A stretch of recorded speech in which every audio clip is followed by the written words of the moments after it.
Gio merasa rencananya sudah mendekati hasil yang memuaskan. Dia mengunjungi Kaluna di penjara. Aku akan mengeluarkanmu dari tempat busuk ini. Meski Gio sudah meminta ruangan besok yang privat, tetap saja tempat itu kumuh dan ia benci dengan auranya. Kaluna dibawa ke ruangan dikelilingi tembok putih berlumut dan lembab. Kaluna. Gio berkaca-kaca mendapati Kaluna sudah mengenakan hijab berwarna putih dengan baju tahanan warna orange itu. Mata Kaluna juga berair. Dia sudah lama tidak dibesuk oleh siapapun. Padahal ia berharap Gil yang menjenguknya, tapi dia sadar diri. Gio sebenarnya ingin memeluk Kaluna, tapi dia tahu sedikit tentang agama. Kaluna sudah berhijab itu artinya ada batasan antara mereka. Tidak ada sentuhan. Namun, Gio bersaksi bahwa Kaluna begitu cantik dengan tudung kepala itu. Apa kabar Kal? Gio duduk di seberang meja panjang kayu. Kaluna tersenyum. Alhamdulillah, aku mencoba untuk belajar tentang Islam. Hidupku sudah sangat kacau. Saat aku mendengar mereka mengaji dan salat, hatiku tersentuh. Dan aku memutuskan untuk berhijab. Gio merindukan suara lembut Kaluna. Kamu sudah benar-benar lebih tenang sekarang. Aku sadar di dunia ini hanyalah tempat persinggahan. Kita akan kekal selamanya di akhirat nanti. Aku tidak mau lagi menyia-nyiakan kesempatan di dunia ini. Aku ingin banyak beribadah. Lagi pula aku akan hidup sampai mati di sini. Kaluna menatap kosong dengan cairan bening yang menetes dari netranya. Kal, kamu tenang saja. Kamu pasti akan mendapatkan remisi. Aku akan menyewa pengacara terbaik untuk membebaskanmu. Enggak, Gio. Aku memang harus bertanggung jawab dengan semua perbuatanku. Jangan sia-siakan waktumu untuk sesuatu yang tidak pasti. Jangan lupa salat Gio. Hanya dengan mengingat Allah, hatimu pasti tenang. Gio tertegun dengan ucapan Kaluna yang menenangkan. Dia malah semakin semangat untuk membebaskan Kaluna. Gio, jangan melakukan hal yang bisa merusakmu lagi ya. Kamu harus lebih banyak beribadah. Kaluna tersenyum simpul. Gio meneteskan air mata. Kamu tidak layak tinggal di sini, Kal. Aku membawakan makanan kesukaanmu. Gio menyodorkan kotak makanan berisi steak. Terima kasih Gio. Sejak dulu aku tidak tahu bagaimana rasanya punya orang tua, tapi aku bersyukur punya teman sepertimu. Aku sudah ikhlas menjalani hidup ini. Karena hidup tak selamanya seperti apa yang kita inginkan. Gio rasanya ingin memeluk Kaluna detik itu juga. Namun, dia sadar ada hijab di antara mereka. Tenang saja, mulai sekarang aku akan mengunjungimu setiap minggu. Makanlah. Gio semakin terenyuh dengan tegarnya Kaluna yang makan dengan tangan di borgol. Kaluna sudah lama tidak menyantap makanan enak itu. Dulu dia sering menyisakan makanan mewah dan mahal itu saat makan, tapi sekarang rasanya tidak mungkin lagi. Bagaimana keadaan Gil? Apa dia bahagia dengan Safia? Jangan pikirkan keadaan mereka. Pikirkan saya keadaanmu. Aku hanya ingin minta maaf dengan Safia. Sekarang aku sadar dulu aku sangat menyakitinya.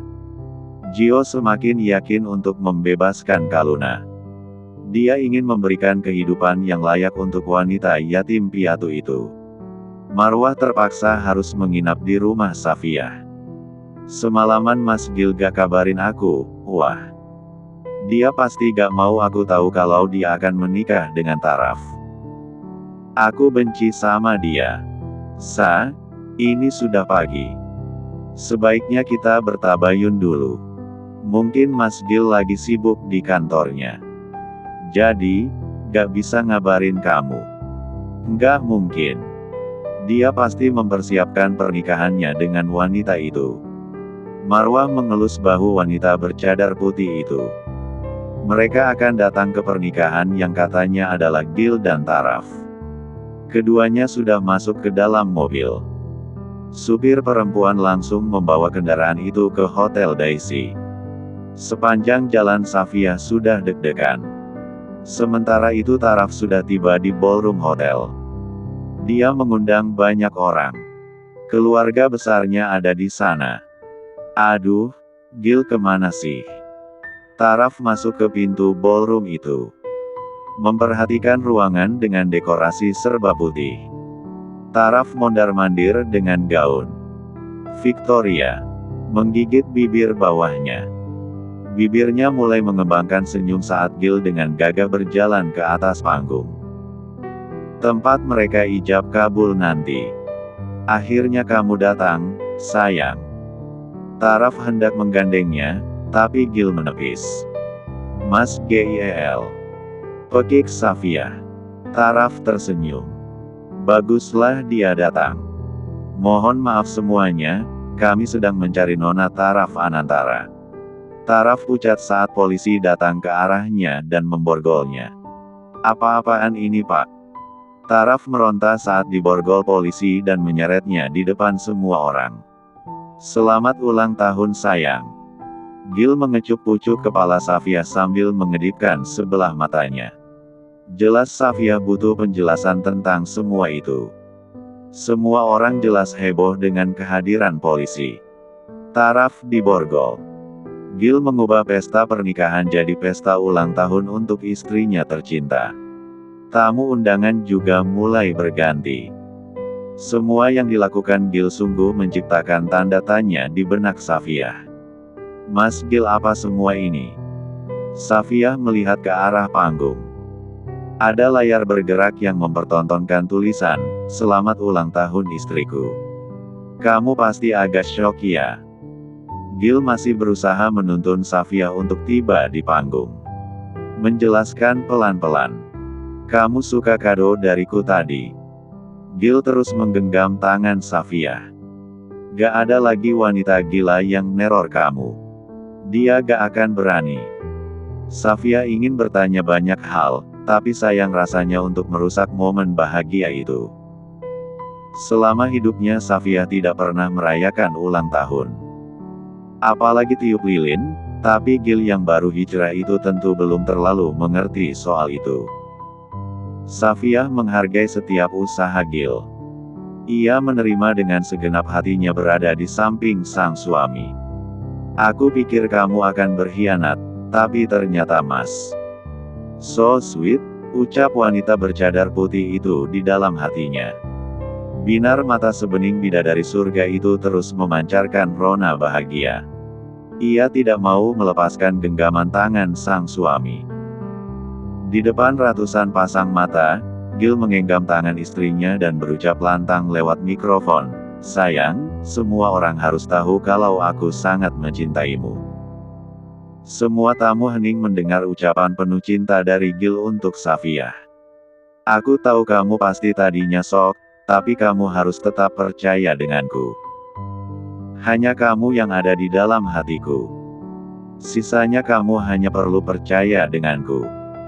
Safia yang sesegukan karena menangis bahagia langsung mengangguk.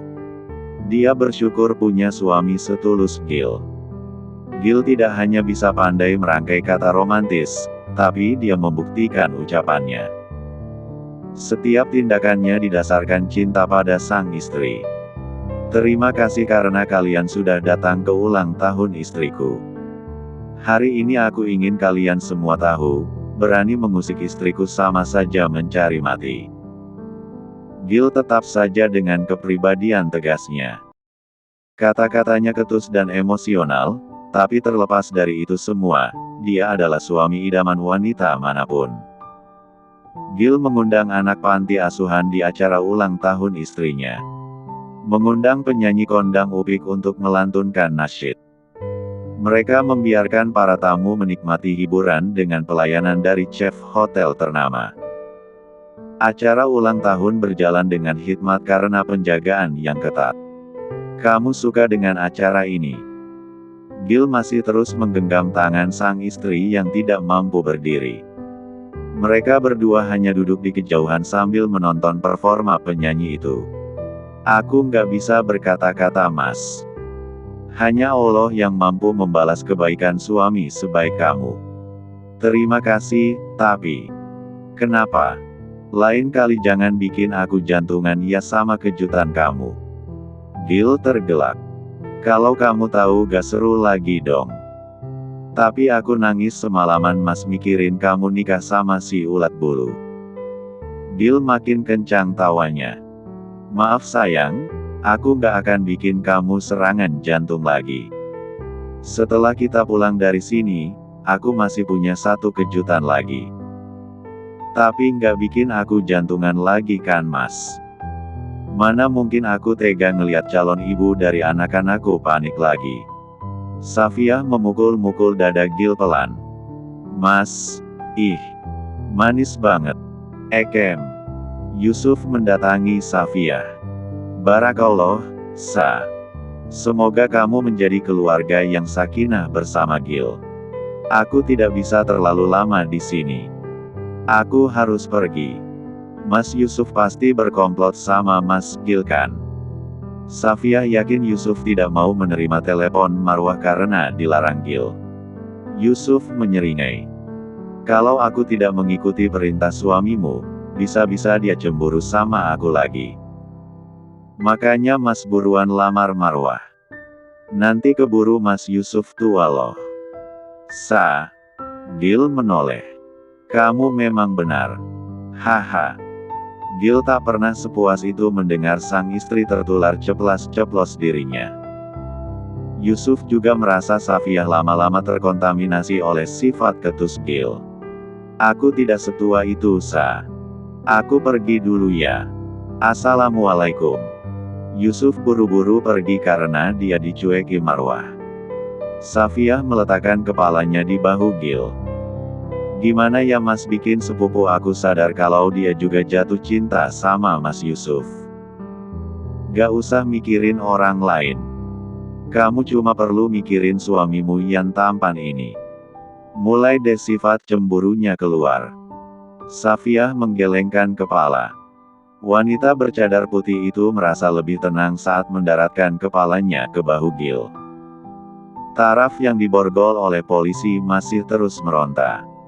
Dia bertanya-tanya di mana letak kesalahannya. Pak, saya harus telepon pengacara. Jangan sembarangan tangkap orang begini dong. Mau taruh di mana muka saya? Taraf yang berada di dalam mobil polisi terus saja meronta. Terisak dan berteriak kencang. Saat kendaraan itu tiba di kantor polisi, dia masih terus meronta. Saya harus telepon pengacara. Saya akan menuntut kalian karena mempermalukan saya. Gio datang menyusul Taraf. Pak, sebentar. Dia menghadang polisi untuk masuk ke kantornya. Kenapa kalian menangkap Taraf tanpa memberikan surat penahanan? Nona Taraf dijerat dengan pasal pengancaman, pencemaran nama baik, dan juga penyekapan. Penyekapan. Gio memicingkan mata menatap Taraf. Taraf melotot. Apa maksud kalian? Tuan Gil sudah menyerahkan bukti rekaman suara dan rekaman video jejak kejahatan Nona. Yang paling fatal Nona sudah menyekap saudara lelaki yang merupakan CEO terdahulu Anantara Group. Enggak Pak, itu fitnah. Bukan saya. Kami sudah menyelamatkan korban. Anda terpaksa kami amankan karena Anda termasuk kategori berbahaya karena sudah meneror istri Tuan Gil. Gio memegang kepalanya. Ya ampun Taraf. Ia kelimpungan bagaimana cara melepaskan wanita itu dari jerat hukuman. Saya harus telepon pengacara. Gio pinjamkan ponselmu. Aku harus meminta penangguhan penahanan. Taraf punya koneksi dengan oknum petinggi di aparat hukum itu. Gio juga tahu Taraf punya koneksi yang sangat besar dengan aparat hukum. Makanya dia ngotot bekerja sama dengan Taraf untuk mencapai tujuan mereka masing-masing. Aku percaya kamu bisa lolos. Gio tersenyum, tapi dia tidak diam begitu saja. Ia memaksa otaknya untuk berpikir keras bagaimana menyingkirkan Safia. Taraf pula tidak terlalu histeris lagi. Dia yakin backingannya cukup kuat untuk bebas dari jerat hukuman. Hanya saja Taraf tidak bisa lagi meneror Safiah dan Gil. Ia benar-benar bisa dipenjarakan bila ngotot menggunakan cara nekat untuk menikah dengan Gil. Bukan hanya tidak bisa mendapatkan Gil saja. Taraf malu 7 turunan karena dia ketahuan melakukan kejahatan di hari pernikahan. Safiah bisa tidur nyenyak karena kejutan demi kejutan ia dapatkan dari sang suami. Gil agak sulit membangunkan istrinya yang sedang hamil. Namun, ia berusaha menyentuh bahu istrinya. "Sayang, ayo bangun. Kita harus salat subuh." Satu hal lagi yang Safiah syukuri dari Gil. Pria itu sudah bisa bangun lebih pagi darinya. Safiah mengendus aroma sabun yang menyeruk dari Gil. "Kamu wangi sekali. Baru selesai mandi ya? Ayo, salat dulu. Ingat dulu kamu pernah nasihatin aku apa?" Safiah mengingat-ingatnya. Sejak awal pernikahan mereka, ia pernah menasihati Gil agar bangun sebelum subuh. "Iya, aku nggak akan tidur selesai subuh. Aku mau ibadah saja, terus nyiapin sarapan buat kamu. Ayo, aku bantu. Pelan-pelan sayang, jalannya." Gil menuntun istrinya dengan penuh perhatian. Safiah suka dengan cara Gil menjaganya. Pria itu diam-diam selalu mengawasi dan bertindak untuk menyelamatkan keadaan. "Aku nungguin kamu." Gil mengantar sang istri hingga ke depan pintu toilet. Selagi menunggu Safiah, Gil memeriksa keadaan sekitar lewat jendela. Ia menyipitkan mata. Ada sebuah mobil warna merah yang terparkir di depan pintu gerbang rumahnya. Gil semakin menyipitkan mata. Gio. Dia yakin temannya ada di dalam mobil sana. Gio memang tidak bisa tidur karena Taraf gagal bernegosiasi dengan polisi untuk penangguhan penahanan. "Aku harus mencari cara untuk mengeluarkan Kaluna dari penjara." Gio tidak tega melihat orang yang ia cintai harus hidup di balik jeruji besi selamanya. Harapan Gio hanyalah Taraf yang punya koneksi. Namun, kasus Taraf cukup berat.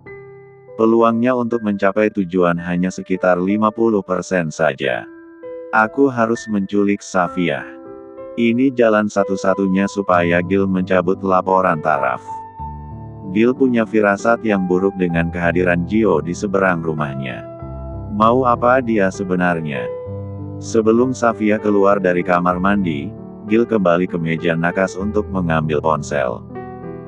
CEO itu mengirim pesan pada seseorang. "Gil, awasi Gio. Aku tidak ingin dia menyakiti keluargaku." Damar, "Baik, Tuan. Serahkan saja pada tim kami." Damar, "Kamu akan mengirimkan hasil penyelidikan Gio. Ada satu hal yang sangat menarik." Damar, "Gio sepertinya tidak bekerja sendiri. Dia sekarang bergabung dengan kelompok hitam."